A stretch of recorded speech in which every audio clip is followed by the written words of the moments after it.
ಪುತ್ತೂರಿನಲ್ಲಿ ಇಂದು ಬಂದ್ ಕಾವು. ದರ್ಬೆಯಲ್ಲಿ ಜೆರಾಕ್ಸ್ ಅಂಗಡಿ ಮಾಲೀಕನ ಮೇಲಿನ ಹಲ್ಲೆ ಹಾಗೂ ಪೊಲೀಸ್ ವೈಫಲ್ಯ ಖಂಡಿಸಿ ಹಿಂದೂ ಜಾಗರಣ ವೇದಿಕೆ ನೀಡಿದ ಸ್ವಯಂ ಪ್ರೇರಿತ ಬಂದ್ಗೆ ನಗರದಲ್ಲಿ ಬೆಂಬಲ ವ್ಯಕ್ತವಾಗಿದೆ.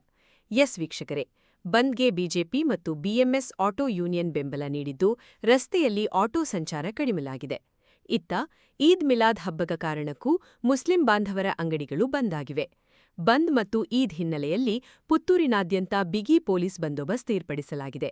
ಅಡಿಷನಲ್ ಎಸ್ಪಿ ಹಾಗೂ ಡಿವೈಎಸ್ಪಿ ನೇತೃತ್ವದಲ್ಲಿ ಕೆಎಸ್ಆರ್ಪಿ, ಡಿಎಆರ್ ಸೇರಿದಂತೆ ಭಾರೀ ಪೊಲೀಸ್ ಭದ್ರತೆ ನಿಯೋಜಿಸಲಾಗಿದೆ.